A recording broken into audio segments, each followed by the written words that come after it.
Xin chào tất cả quý vị.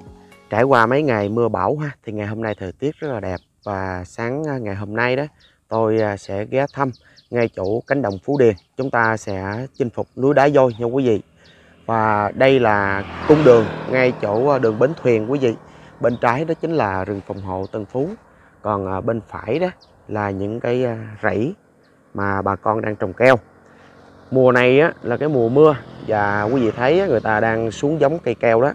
Sau khi thu hoạch ha, là keo non đã được trồng. Và mỗi lần trồng như vậy á, là có một cái đội rất là đông. Và họ căng dây họ trồng. Khi mà trồng keo như thế này á, là chủ yếu dựa vào cái nước trời thôi. Vào cái mùa mưa chính là cái mùa mà họ xuống giống cây keo.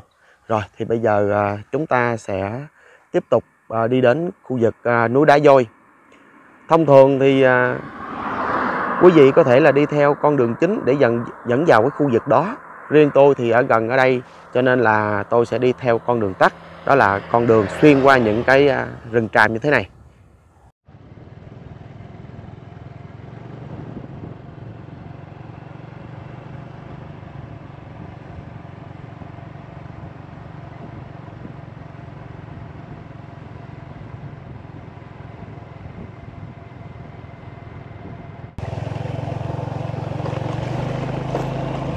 Đây là cái con đường tắt để đi qua ngay chỗ khu vực đá chữ thập. Một bên là điều, còn một bên là keo.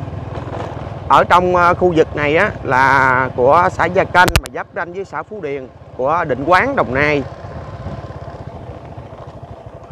Đi theo mấy con rẫy này đó quý vị thì đôi khi sẽ thấy nhiều người họ đi bẫy gà rừng. Ở trong đây có gà rừng nha. Đi theo đường này chúng ta sẽ ghé ngang chỗ được cái bãi đá tình nhân nữa. Nó gần nhau.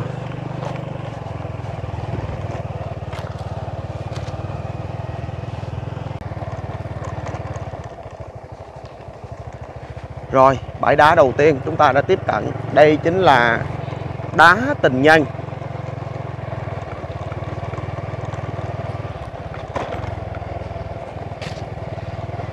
Bãi đá này khá thổi. Cách đây không lâu thì tôi cũng đã ghé thăm ở đây rồi. Bây giờ mình sẽ chạy thẳng lên xem như thế nào nha quý vị.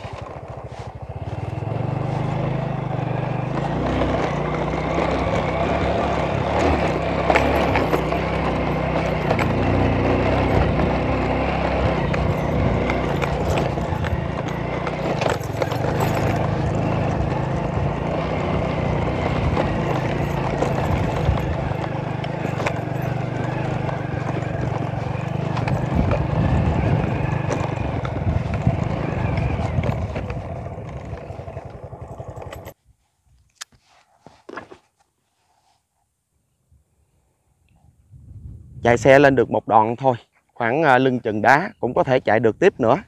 Nhưng mà thôi dừng xe lại cho nó an toàn. Mình chỉ còn có mấy bước nữa thôi là đã lên tới vị trí cao nhất của đá tình nhân rồi. Cả tuần lễ vừa qua thì áp thấp nhiệt đới, rồi mưa liên tục. Hôm nay mới có dịp là thời tiết đẹp để đi thăm những cảnh đẹp ở đây. Mùa mưa quý vị thấy á, trên đây là các loại cỏ nó mọc trên các cái trũng, trên cái khối đá khổng lồ này. Nguyên khối đá này phải rộng khoảng 2.000 mét vuông trở lên. Độ cao thì nó tầm 30-40 mét thôi.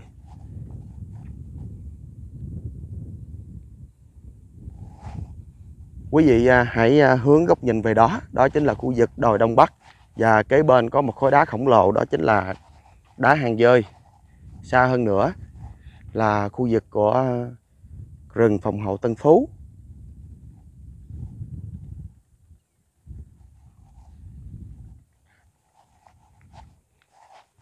Điểm cao nhất của khối đá tình nhân là trên đó đó.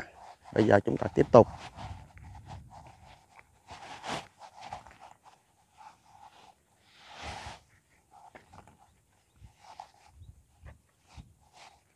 Đây là một cái địa điểm cắm trại rất là tuyệt vời nha. Xung quanh là rẫy, rất là yên tĩnh. Và khí hậu cũng rất là mát.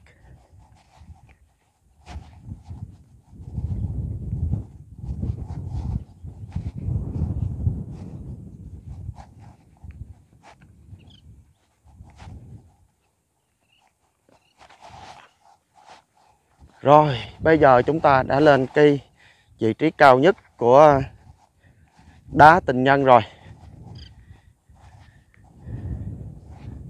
Gió quá mát, quá đẹp luôn. Nguyên một view hướng về cánh đồng ở Phú Điền kìa. Quá đẹp.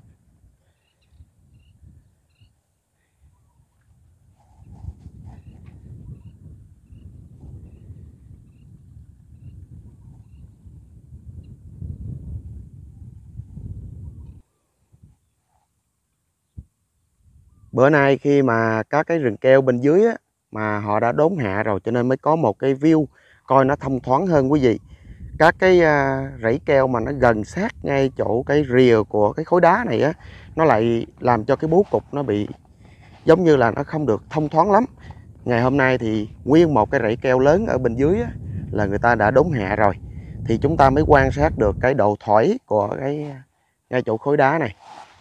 Này là do các cái địa hình vận động, do núi lửa hoạt động ngày xưa đó, nó trồi lên những cái đá. Đây là đá magma xâm nhập.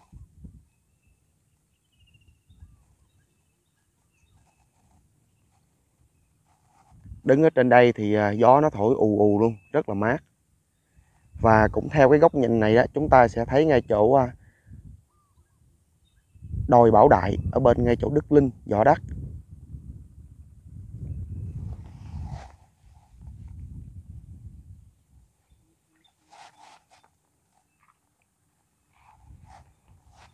Đây là một hiện tượng mà đá nó đã bóc tách ra rồi nè. Cái tảng trên á, và nó rời hoàn toàn so với tảng bên dưới. Hiện tượng đá bóc tách.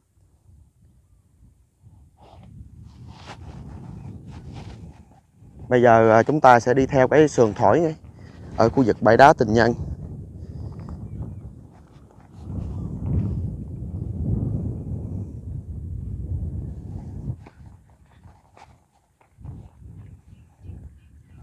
Trải qua hàng triệu năm á, thì do cái sự phong hóa và nước mưa nó xói mòn, nó mới hình thành ra những cái lõm như thế này. Khi mà đá magma xâm nhập á, một loại đá để cấu tạo vỏ trái đất nó trồi lên á, cái nền đá vào cái thời điểm mà nó hình thành nó chưa được gọi là cứng chắc chiều, mà cái thời tiết ngày thời tiền sử thì nó lại khắc nghiệt, cho nên là đây là dấu vết, những cái dấu vết mà triệu năm đó quý vị. Rất là nhiều cái hõm đá và tạo thành một cái dòng chảy nè, quý vị thấy được hàng triệu năm nay nó vẫn chảy như vậy. Xa kia đó chính là khu vực núi đá vôi, hay người ta còn gọi là đá chữ thập.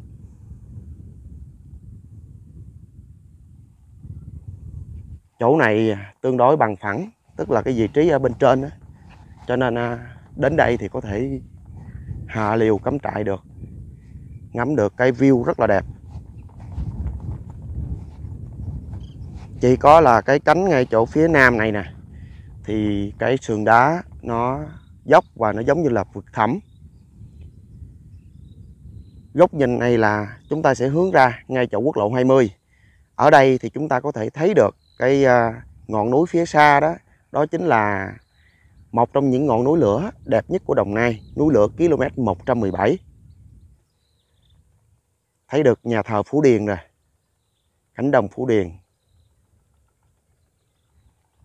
Xa hơn nữa là chúng ta đã thấy được khu vực Madagui.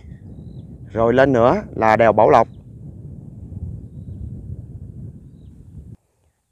Quý vị hãy xem kìa, nguyên một vết lõm lớn trên đá đó, rộng hàng chục mét vuông. Và cái sườn nó rất là thỏi, có thể đi bộ được đó.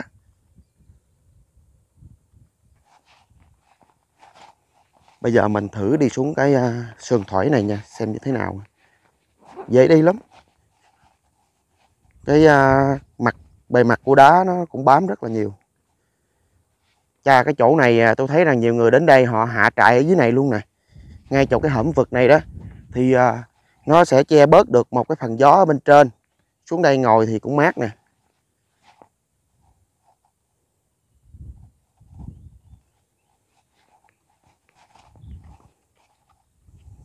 Thông thường á, mà những cái loại đá mà nó hình thành từ cái thời tiền sử á, thì trên đá nó ít nhiều còn lại rất là nhiều cái dấu vết của ngày xưa, của triệu năm trước. Có khi đó là những dấu chân, những cái động vật thời tiền sử, hay là những cái vết tích mà do các cái vận động địa hình để lại, mà ngày nay thì chúng ta không có một cái nghiên cứu. Tôi chỉ là một người tìm hiểu theo kiểu phổ thông thôi, có thể thấy được những dấu vết như thế này, giống như là những cái đường, những cái dấu chân vậy quý vị, của rất là nhiều cái loài động vật ngày xưa. Có thể là nó đã từng đặt chân lên đây và nó đã bị phong hóa, nó hóa thạch trở lại.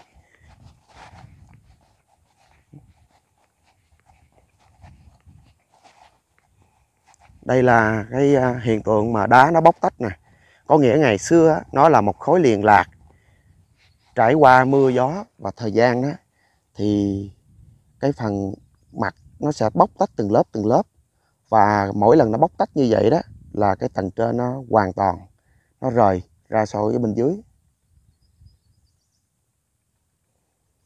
Cứ vậy mà nó ở đây hàng triệu năm.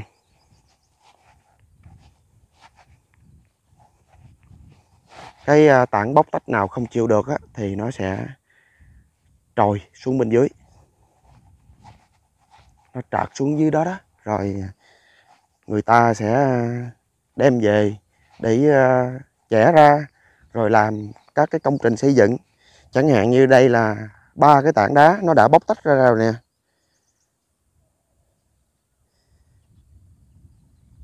Đó, nguyên một cái ề này thì nó đã bóc tách hoàn toàn nè, và nó có nguyên một cái đường nứt. Đây chính là cái vị trí đường nứt.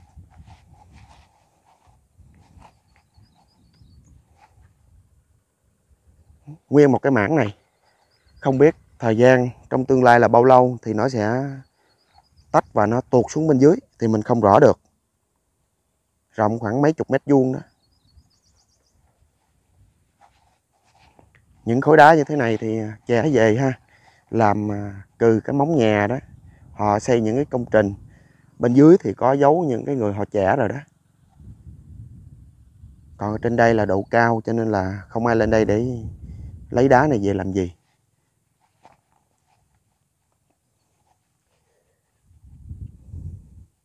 Quý vị xem nè, có những cái dấu chân nè. Cái này đoán giống như là cái dấu vết của ngày xưa, nó hằn lại trên đá, chứ không thể nào mà nó tự nhiên mà nó như thế này. Chẳng hạn như mưa gió thì nó sẽ tạo ra một cái mảng nó đều, còn những cái dấu vết như thế này là mình không có tìm hiểu hay là nghiên cứu được. Đây là góc nhìn lên trên, càng đi thì càng hấp dẫn.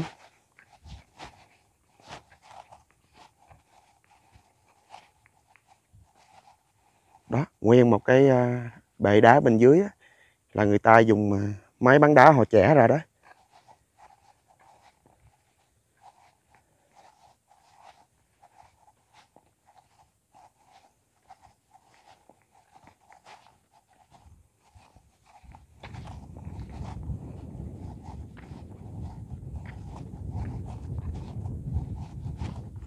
Nếu mà có muốn lên ngay chỗ đá tình nhân này cắm trại, quý vị nên theo dõi thời tiết nha.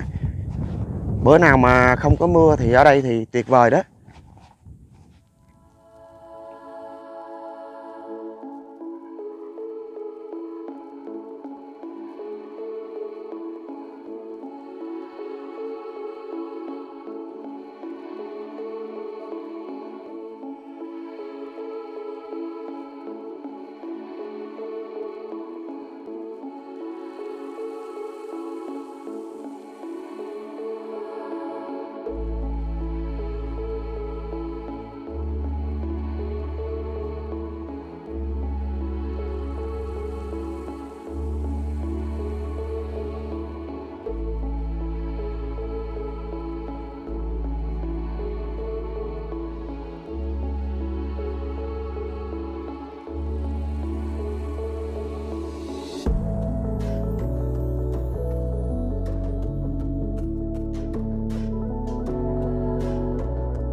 Trên bãi đá chữ thập tôi thấy có một cái tàn tích giống như là một cái công trình được xây dựng sau đó là bị đập vỡ rồi.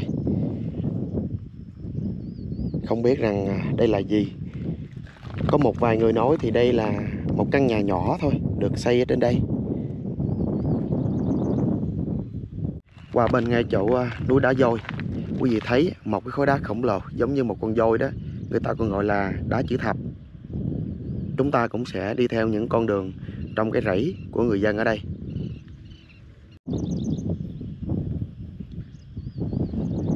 Trên bãi đá chữ thập tôi thấy có một cái tàn tích giống như là một cái công trình được xây dựng sau đó là bị đập vỡ rồi. Không biết rằng đây là gì. Có một vài người nói thì đây là một căn nhà nhỏ thôi được xây ở trên đây.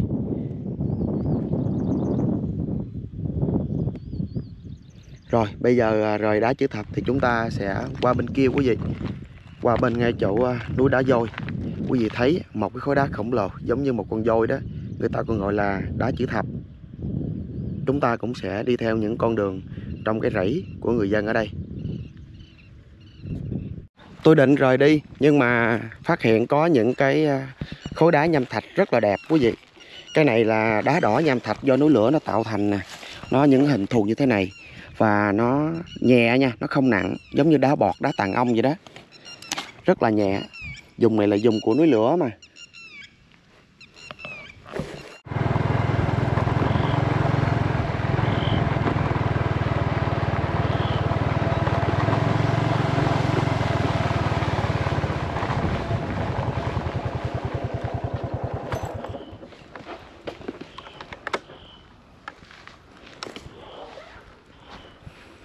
Ở đây thì tôi thấy có một cái hồ sen. Hồ sen nó nằm ẩn mình bên trong những cái đám mài dương này.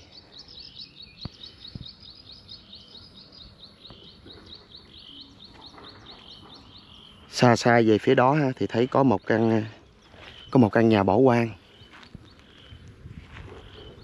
Dưới này toàn là những cái nền, những cái trầm tích của đá núi lửa thôi.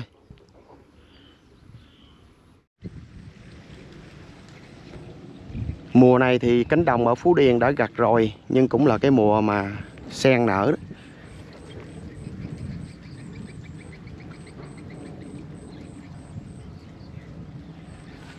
Bây giờ thì chúng ta sẽ chạy bọc theo con đường này để qua khu vực bãi đá. Thì bãi đá đứng từ đây cũng đã thấy rồi nè.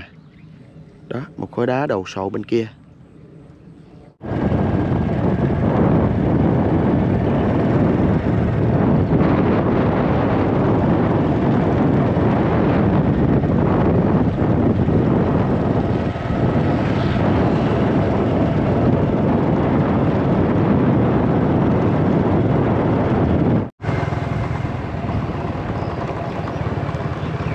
Ở đây có một cái trại vịt khổng lồ luôn.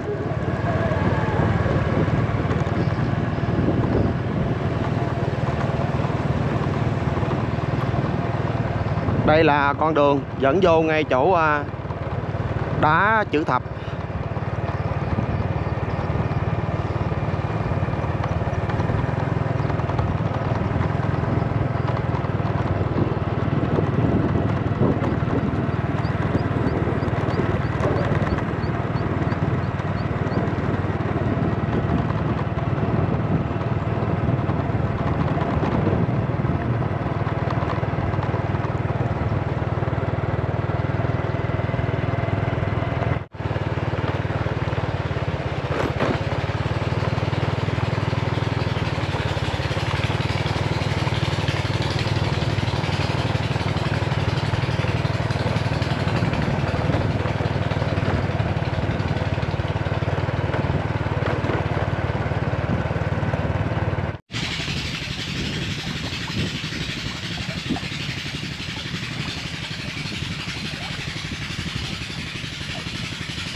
Vào cái mùa này thì các cánh đồng ở bên dưới đá chữ thập người ta đã gặt xong rồi. Rơm vẫn còn để trên ruộng đây. So với bãi đá ngay chỗ Tình Nhân bên kia thì đá chữ thập có quy mô lớn hơn rất là nhiều. Ngoài khối đá chính đó thì tôi thấy rằng là có 1 nè, 2 nè, 3 nè. Rồi đằng kia một khối nữa. Đó là 4 khối đá nhỏ nữa. Đây là một trong những cánh đồng đá đẹp và nổi tiếng ở Định Quán, Đồng Nai.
Bây giờ thì mình sẽ bước lên khu vực đá chữ thập và núi đá vôi ha.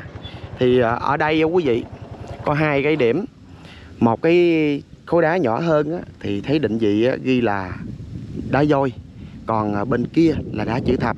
Bởi vì bên trên ngày xưa là có một cái đài để đặt một cái chữ thập trong của đạo Công giáo. Thì ngày nay thì không còn nữa. Bây giờ thì chúng ta sẽ chinh phục lên trên kia nha quý vị.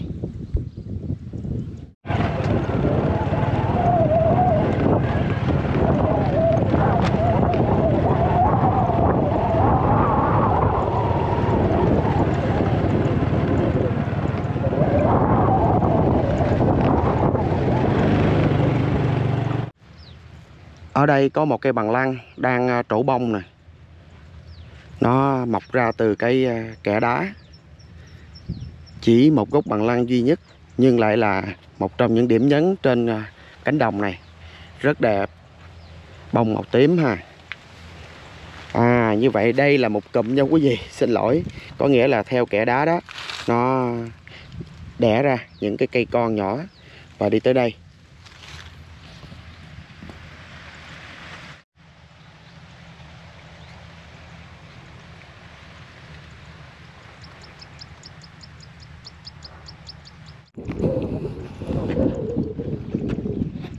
Vào cái mùa mà lúa đã gặt rồi đó thì rất là dễ để ra khu vực đá chữ thập. Đó, bây giờ là chúng ta đã đứng trên cái vị trí người ta gọi đây là đá vôi. Còn qua bên kia sẽ là đá chữ thập.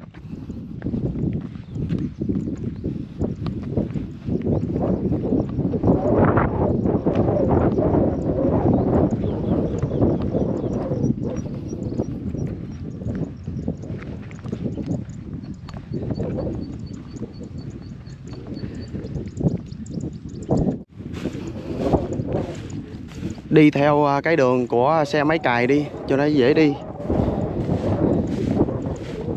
Có thể là đi theo những cái con đường mà làm ranh giữa hai cái ruộng đó thì cũng có thể ra được, nhưng mà mình đi tắt đi cho nó tiện. Với lại cái mặt đá bên đây nhìn nó đẹp quý vị.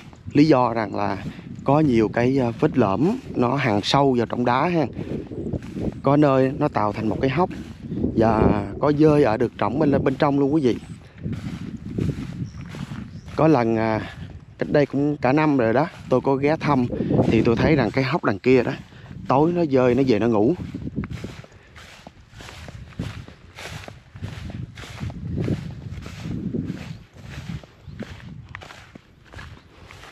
Như vậy là cái khối đá này và cái khối đá bên đây là nó chung, có thể là nó chung một cái nền ở bên dưới, có nghĩa là nó liền nhau. Nhưng mà cái khoảng mà ở đây nè quý vị, thì nó có một cái hõm giống như cái hình yên ngựa, và đất nó phủ lên thì ngày nay trở thành một cánh đồng. Bởi vì hầu hết các cái loại đá này nó là cái lớp vỏ của trái đất, là cái bề mặt của nó sẽ liền với nhau hết á. Lúc nãy thì tôi có đo thử độ cao nha.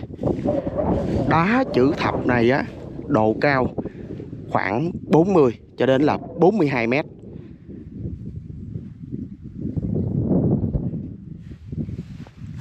Chỉ khoảng 40-42 mét thôi quý vị.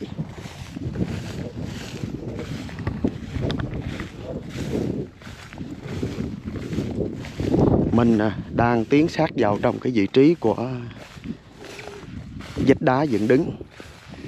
Sườn ở phía tây là cái sườn thỏi và có thể leo lên từ bên đó. Còn sườn ở phía bắc này là một cái mặt giống như là một bức tường dựng đứng luôn.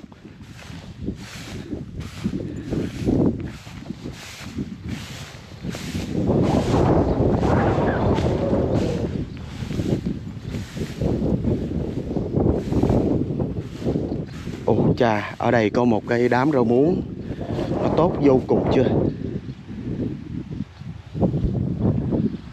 Đó quý vị xem nè, đây là những cái vết lõm mà nó hằn vào trong đá từ hàng triệu năm đó quý vị. 1 vết, 2 vết, 3 vết, và nó lõm theo kiểu hình tròn và nó khoét sâu vào trong đá. Còn cái lõm bên đây thì nó lại tạo thành một cái hốc giống như một cái hang, nhưng mà nó cạn chứ không có sâu.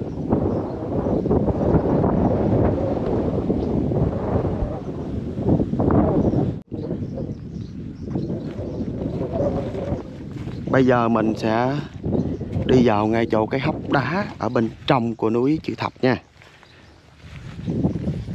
Có một con đường mòn dẫn vào trong đây. Cái đường lên nó cũng dễ thôi, nó cũng hơi thoải một chút xíu.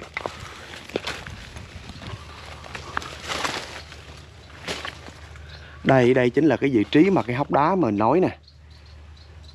Nó khoét sâu vô độ khoảng 10 mét vuông đổ lại, và nó tạo thành một cái vòm đá. Cái vòm đá này á, thì có thể che nắng được, còn che mưa thì chưa chắc nha. Đó, thì khi mà nước mưa đó nó xối vào trong đó thì nó lại chảy theo ra cái hướng này. Cho nên quý vị thấy được một cái dấu tích, cái riêu á, do cái độ ẩm nó tạo thành, và khi mà khô lại nó thành một cái vết đen. Đó, rồi nước ở bên trên á, cái vách dựng đứng á, nó cũng đổ theo cái hướng này xuống. Bên trong này cũng có khá nhiều bồ hóng ha.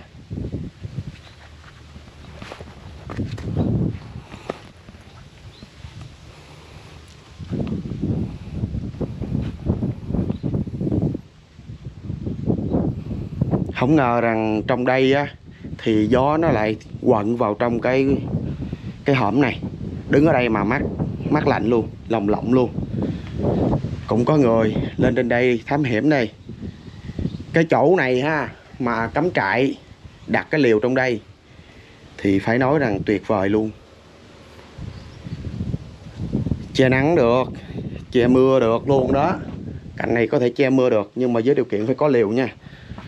Đó, còn trên đây chính là cái hõm đá. Nó ăn vào trong cái hốc này. Nó khoét giống như một cái hang, nhưng mà lại là không sâu lắm.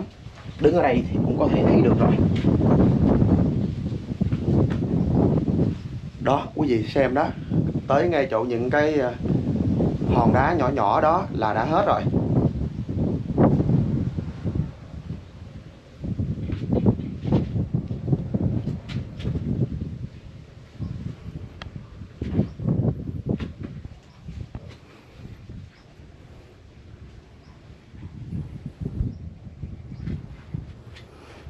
Một cái vòm đá ha, khá rộng ở bên thân của đá chữ thập.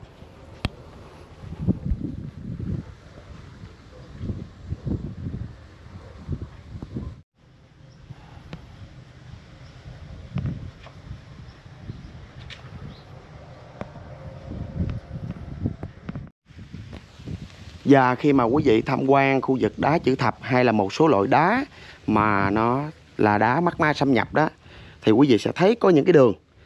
Có những cái đường nó cắt xuyên qua đá và có những đường tương đối rất là thẳng. Một chút xíu nữa chúng ta sẽ ra ngoài ngay chỗ cánh đồng, nhìn ngược vào chúng ta sẽ thấy một con đường như vậy. Vậy thì con đường đó là gì? Theo cái sự tìm hiểu của tôi á, thì đó chính là cái quá trình nó bóc tách. Có nghĩa là quý vị xem nè, đây chính là cái đường cắt ngang của cái khối đá này, nhưng mà nó vẫn chưa có hoàn toàn là cắt hết. Nó chỉ hình thành ở bên trong một cái con đường nhỏ này thôi. Và trải qua phải hàng triệu năm nữa thì cái quá trình mà nó bóc tách nó mới hoàn thành. Thì khi mà bóc tách xong á, thì cái tảng bên dưới này sẽ là rời hoàn toàn với cái tảng bên trên.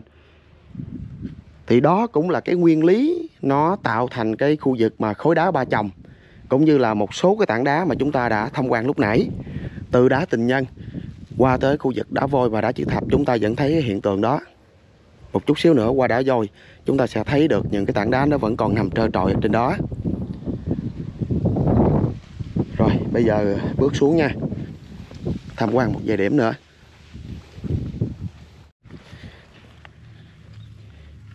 Rau muống này mà nấu canh chua thì ngon khỏi phải nói luôn.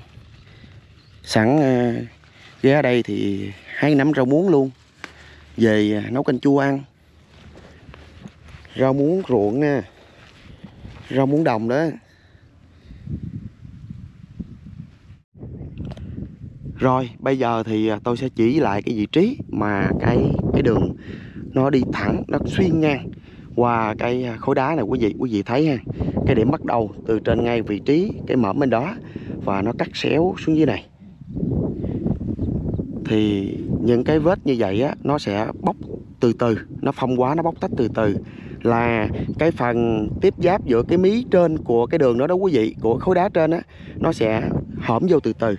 Và trải qua hàng triệu năm nữa thì nó sẽ tiếp tục là khoét càng sâu vào, khoét cho đến độ là nó sẽ bóc ra hoàn toàn, nó sẽ nứt ra hoàn toàn luôn. Một phần là do nhiệt độ nè, thay đổi môi trường nè, sự vận động của địa chất, địa hình nè, rồi điều kiện thời tiết, nắng, mưa, gió. Và mỗi ngày một chút như vậy đó, phải tính từ hàng triệu năm. Cho nên là cái khối đá ba chồng ngoài Định Quán á, nó đã bóc tách hoàn toàn và nó đã trở thành một trong những cái kỳ quan. Và không phải riêng gì đá ba chồng đâu, mà tôi đi nhiều cái địa điểm khác ở khu vực Nam Bộ đó thì vẫn có những cái khối đá như vậy. Tại vì nó không nổi tiếng, nó không được nhiều người đưa lên thôi. Chứ thực tế thì cũng có đá 5 chồng nè, rồi đá 2 chồng, 3 chồng rất là nhiều.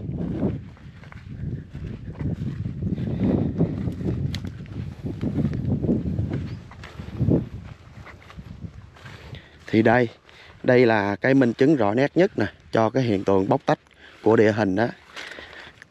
Cái đường răng này nó vẫn còn nè quý vị xem nè, cái đường răng nè ha, cái đường nó cắt ngang á, ngày xưa nó thế này và trên đây là liền nhau, một đường như thế này cắt ngang. Trải qua bao nhiêu năm rồi thì khối đá nặng hàng tấn này nó đã tách ra và hoàn toàn rời rồi đó.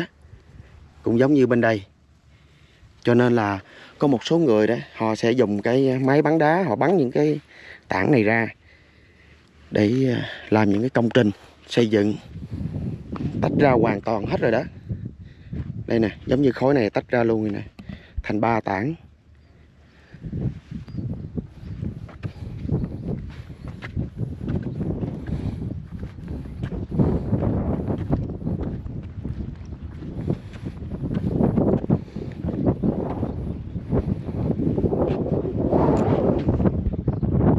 Rồi, bây giờ thì mời quý vị cùng ngắm một vài cảnh quan ở khu vực đá chữ thập. Và sau đó là tôi sẽ tạm dừng video ở đây. Cảm ơn quý vị rất là nhiều. Hy vọng là thời tiết trong những ngày sắp tới sẽ đẹp và tôi sẽ tiếp tục có những hành trình mới. Cảm ơn quý vị.